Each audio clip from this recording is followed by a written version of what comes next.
Bueno, buenas tardes a todas, todos, todes. Ya estamos llegando al final de nuestro festival online Átomos para el Clima. Mi nombre es Melina Belinco, formo parte del comité ejecutivo de WIN Argentina, Mujeres del Sector Nuclear, y para mí es un gran honor invitarlos a cerrar reflexionando sobre la relevancia de este tipo de eventos también para visibilizar, la agenda de género y las problemáticas de las mujeres que nos desempeñamos en el área de la ciencia y la tecnología. Tengo el placer de participar en esta charla que vamos a tratar de impulsar ahora con tres grandes mujeres. Victoria Tignino, ella es secretaria ejecutiva del Programa para la Igualdad de Géneros en Ciencia, Tecnología e Innovación de este ministerio, del MINCIT. También tenemos a dos compañeras de la RACCIT, a Victoria Cano Colazo, ya integra la Red Argentina de Género, Ciencia y Tecnología, la RACCIT, como les decía antes, y es becaria doctoral de CONICET. Y también el honor de presentarles a Patricia Gómez, ella es secretaria de Investigaciones de la RACCIT también.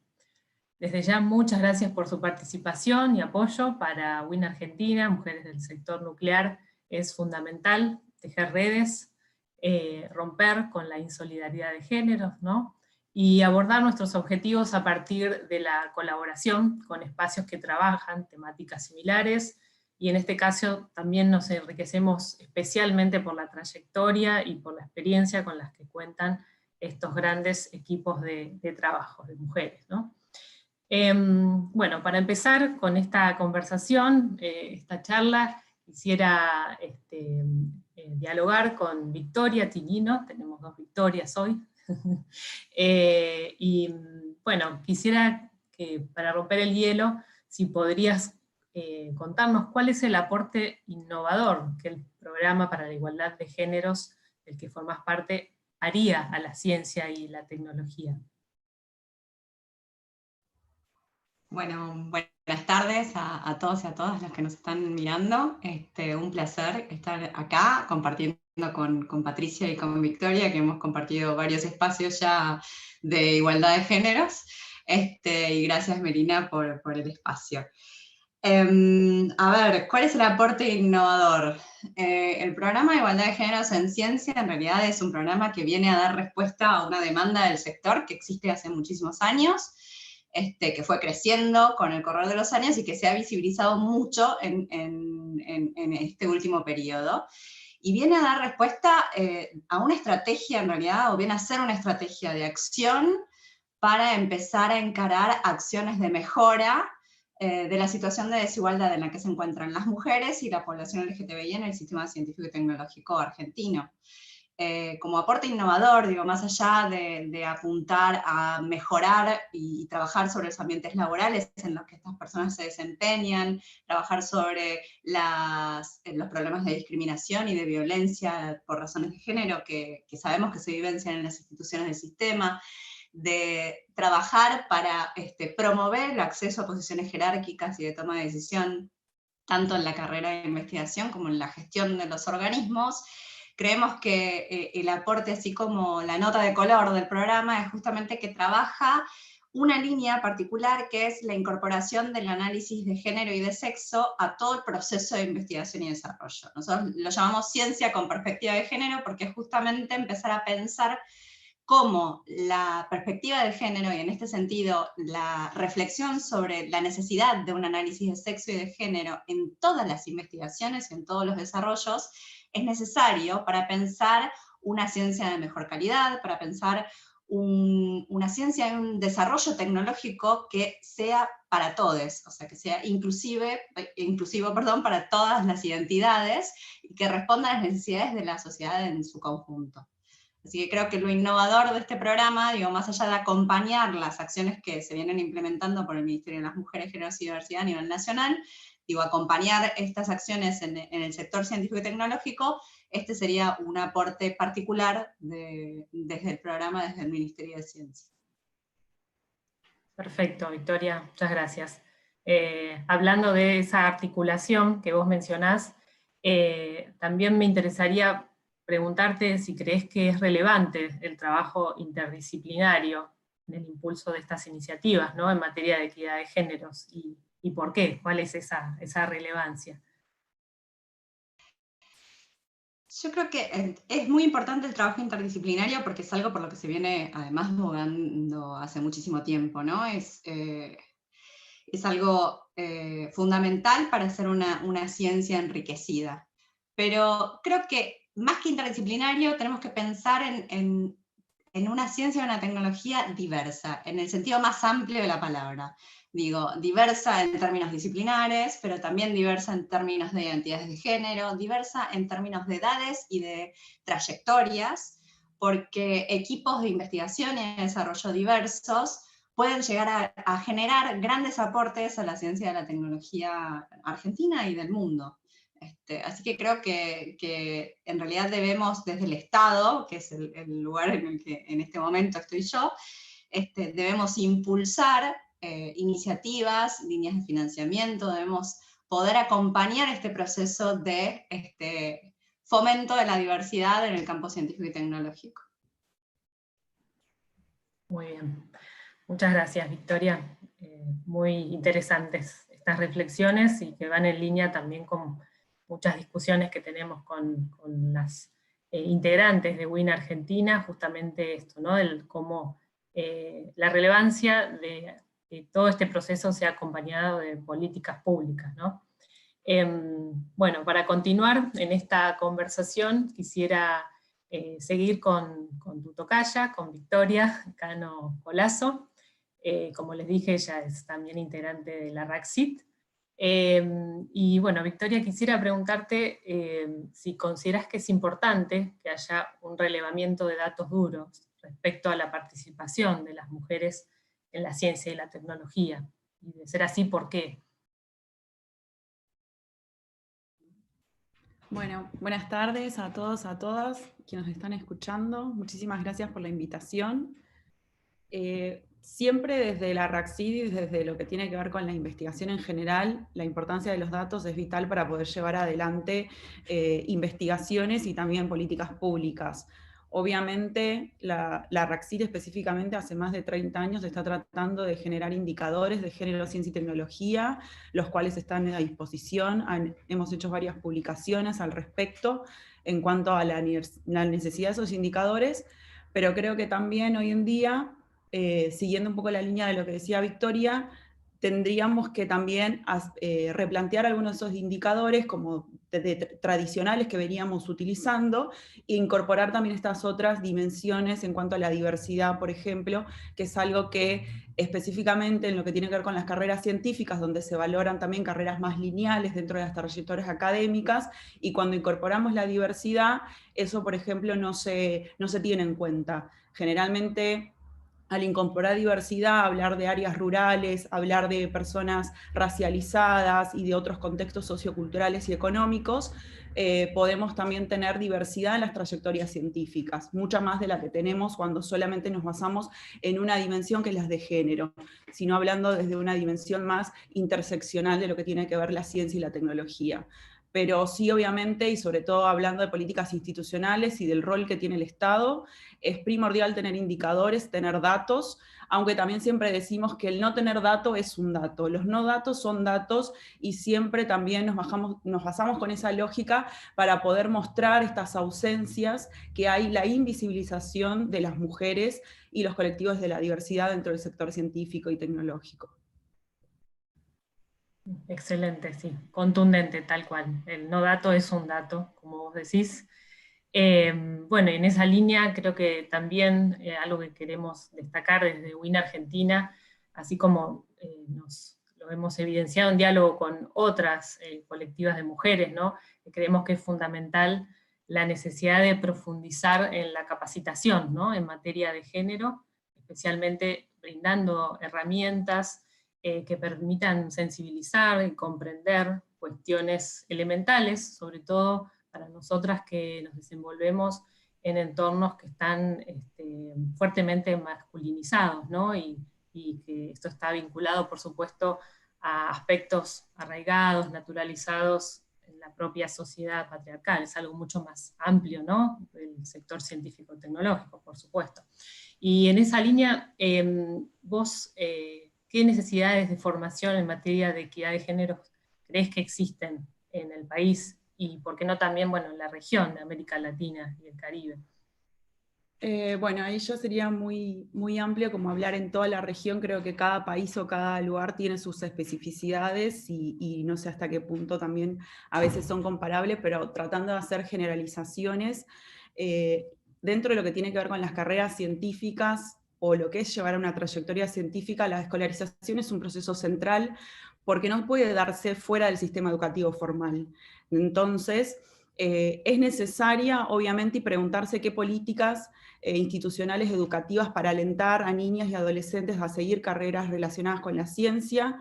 La inclusión de género es una dimensión importantísima que recién se está tratando de incorporar, sobre todo a nivel universitario, dentro de las prácticas educativas y profesionales, pero eso todavía tenemos un largo camino para trabajar.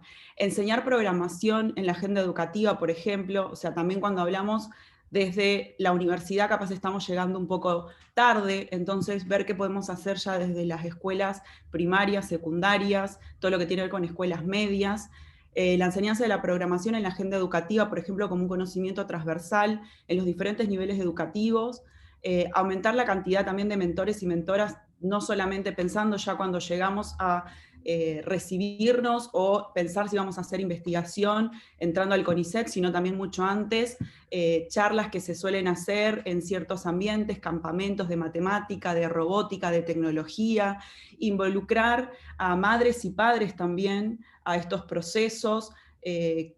Por ejemplo, había un estudio de Flaxo donde salió que hay mucha relación entre el involucramiento de los padres varones a que las niñas se interesen por la informática o por las computadoras, entonces que ellos alienten a las niñas a tener estos contactos con la tecnología, tener referentes de STEM, también es muy importante. Obviamente también generar aulas y puestos de trabajos inclusivos donde se valoren las opiniones también de las mujeres en el ámbito educativo, eso también es muy importante, que se escuche la voz femenina o que se escuche la voz de las mujeres en un aula donde solamente suelen ser en las áreas tecnológicas, como bien decís, primordialmente masculinas, o en un aula, a mí me decían varias veces en las entrevistas que he realizado, y eso se repite mucho, de esa a veces como ansiedad y miedo y nerviosismo de entrar a un aula donde había 300 personas y en las cuales solo 10 eran mujeres. Eso puede ser muy intimidante también, y no solamente que también de alguna forma que tiene que ver con esto de invertir en ciencia y tecnología, de dar también a los docentes y las docentes brindar herramientas que también tengan que ver con la tecnología para que puedan utilizarlo como herramientas pedagógicas, en lo cuales pueden ser, obviamente eso requiere mucha inversión del Estado, pero tiene que ver con propuestas a futuro, impresoras 3D para hacer maquetas, para hacer prototipos, todo eso obviamente tiene un impacto muy importante en los laboratorios, también en el secundario, para después poder proyectar carreras dentro de este ambiente de ciencia y tecnología. Tal cual. Victoria, un montón de herramientas concretas nos mencionaste. La verdad que, bueno, hay mucho por hacer, ¿no? Y en lo que seguramente vamos a poder seguir trabajando juntas. Bueno, quisiera pasar a seguir, digamos, con esta reflexión con Patricia Gómez, también integrante de la RACSIT, como les mencionaba antes, y a ella quisiera preguntarle específicamente un poco, ¿no? Reconociendo lo que es el contexto actual y las particularidades, ¿no?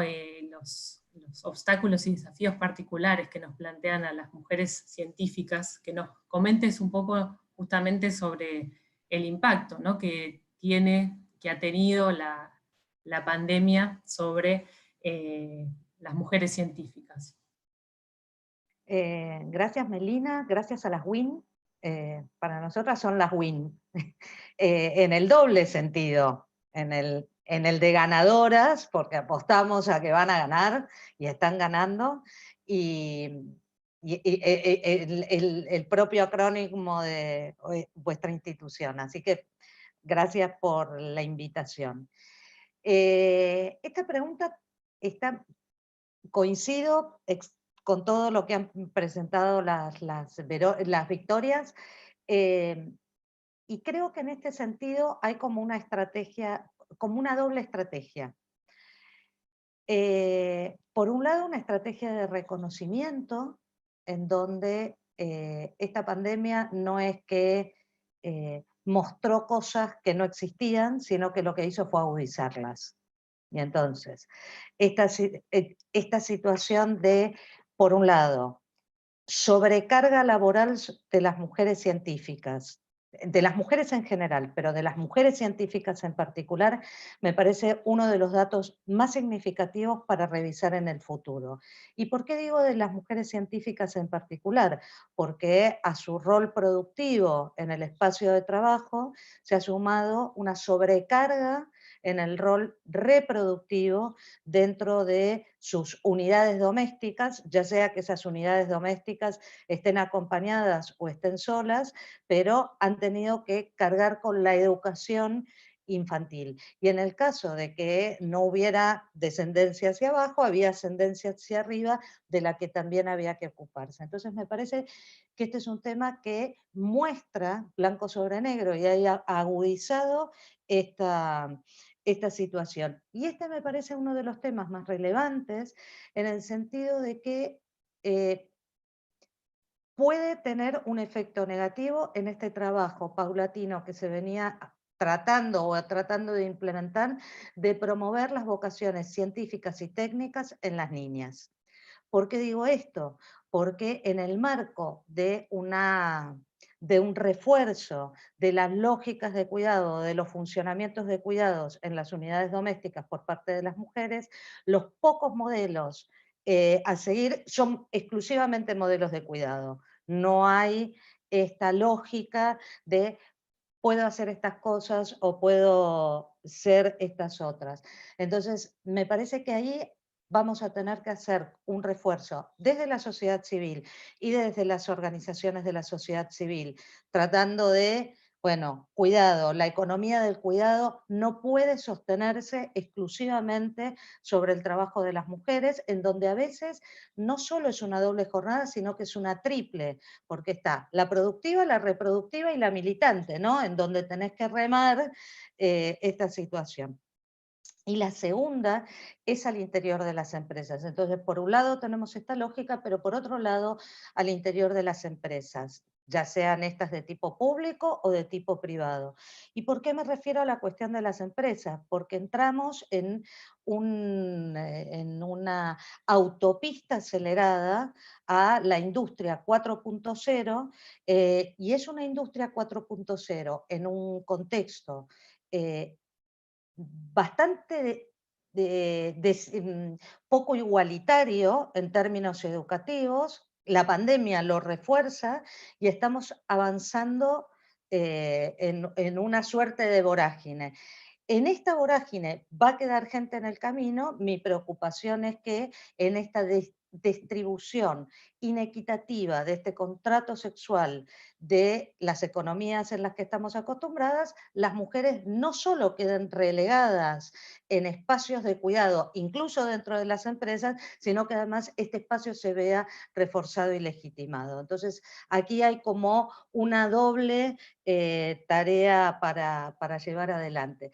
Y en este sentido, el ejemplo de Emma Pérez Ferreira, que digamos, para mí es una de las pioneras en este sentido, y es como una de las próceres a seguir pensando, en una muy vieja entrevista, que fueron las primeras entrevistas que hicimos con la RACIN. Emma Pérez Ferreira decía, bueno, no, yo me quedaba al cuidado del reactor porque, claro, mis compañeros eran todos varones y tenían familia, que ella no tenía una vida, ¿no? Entonces, este ejemplo, que ella lo mostraba como una cosa muy natural y muy normal, es lo que tenemos que empezar a desmitificar, porque hoy estos mitos son mucho más sutiles de lo que eran hace 30 años o 20 años, cuando hacíamos esta entrevista con Emma Pérez Ferreira, ¿no? Una mujer que es la que trajo el correo electrónico a la República Argentina. Poca gente lo sabe esto. Ella, en un acuerdo a partir de sus contactos con Canadá y a través de la agrupación Ciencia Hoy, trajo retina cuando el correo electrónico iba a 128 baudios. O sea, no estoy hablando de la época de... O sea, parece que fuera Funes la memoriosa, pero creo que estos reconocimientos nos permiten pensar en los nuevos avances y cuáles tienen que ser esas lógicas de esos avances. No reconvirtamos una economía 4.0 a el papel de las mujeres en el siglo XIX, pero con WhatsApp, ni dejemos de capacitarnos y sensibilizarnos al interior de la sociedad civil y del Estado. Ese sería un poco... Muy interesantes, como siempre, Patricia, nos dejas pensando. Pero sí, efectivamente son aspectos que vamos a tener que considerar y bueno, que son muy cercanos, como vos decís, ¿no? Digamos, Emma Pérez Ferreira es un ícono, ¿no?, de nuestro sector nuclear, y sí, como efectivamente decís, muy pocas personas conocen esto, ¿no? Y su gran contribución, sus grandes aportes en el sector.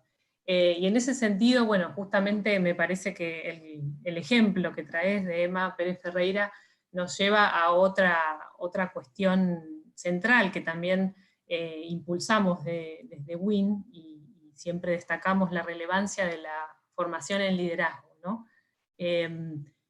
Vos, digamos, en tu opinión, ¿qué importancia crees que tiene y sigue teniendo esta cuestión de la capacitación en liderazgo para las mujeres que nos desempeñamos en el ámbito científico-tecnológico? Para mí me parece relevante, especialmente porque siempre nos sentimos que no somos capaces. Siempre está la sensación de que nos falta un título más, una carrera más, una capacitación más para estar a la par. Es muy interesante esto, por ejemplo, que es donde se ha relevado en el espacio de la política partidaria. Entonces, cuando uno analiza los currículums académicos de quienes integran, por ejemplo, la Cámara de Diputados, las mujeres que integran la Cámara tienen entre 25 y 30% más de credenciales académicas que los varones. Sin embargo, no ocupan los puestos de conducción de la Cámara. ¿Sí? Salvando excepciones, porque las excepciones son precisamente las que confirman la regla. Entonces, este es un fenómeno muy interesante. Siempre necesitamos una credencial más, un título más para estar en el mismo lugar. Ahora lo que necesitamos es creernos que somos fuertes, que somos poderosas, que somos WIN, y como somos WIN, merecemos estar en ese espacio. Porque además las tienen todas y cada una de las credenciales. Y esto es lo que tenemos que potenciar. Y potenciar otra herramienta que no solamente es una cuestión de liderazgo. Una de las cosas que ha permitido que las mujeres lleguemos a donde estemos, o sea, que no solamente esté Emma Pérez Ferreira, sino que ahora seamos las WIN, una de las cosas que ha permitido es el trabajo colectivo y el trabajo en equipo. Solas no vamos a ninguna parte. Solas somos la excepción a la regla.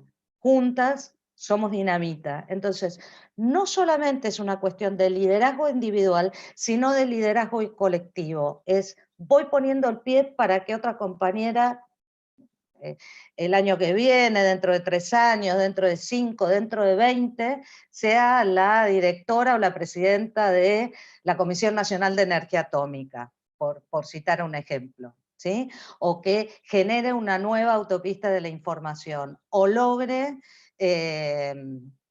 hacer el dedo de Dios, por llamarlo de alguna manera. Pero este es el empoderamiento, este es el tipo de liderazgo al que tenemos que apostar. O por lo menos desde mi lógica es como creo que se crece.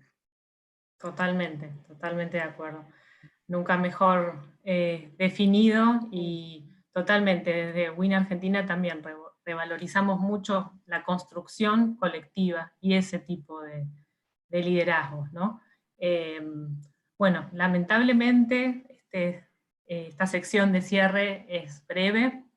Nos quedamos, por supuesto, con un montón de reflexiones a futuro, de nuevos desafíos, para seguir debatiendo, para seguir dialogando. Justamente lo que intentamos con todo este festival era establecer este diálogo, ¿no? Crear este espacio de diálogo interactivo, y es lo que seguiremos promoviendo desde WIN. Desde ya agradecerles enormemente a las tres, a Victoria Tinino, Victoria Cano Colazo, Patricia Gómez. La verdad que para mí es un honor tener esta charla de tarde de mates, entre mates, y bueno, para terminar todo el panel y la actividad del sábado, nuestro Festival Átomos para el Clima, quiero agradecer también a cada una de las personas que se sumó a la convocatoria, interviniendo en cada una de las actividades también del festival. También, por supuesto, a la Cámara de Senadores de la Nación y a la Comisión Nacional de Energía Atómica, que declararon este evento de interés. Y, por supuesto, también agradecer especialmente a todo el equipo de trabajo, ¿no? Hablando de la construcción colectiva, todo este equipo de mujeres que hizo posible este festival, trabajando hasta cualquier hora, con energía positiva, siempre tirando para adelante. Bueno, para terminar, cerramos nuestro festival con la música y alegría de las mujeres mariachis, de María Chicumba, que desde el año pasado también nos acompañan allá en el planetario, en nuestros Átomos para el Clima, y los invitamos a sumarse, a bailar en cada uno de los espacios en los que estén ustedes, y bueno, muchas gracias a todos, todas, todes, y hasta la próxima edición de Átomos para el Clima. Muchas gracias. Gracias.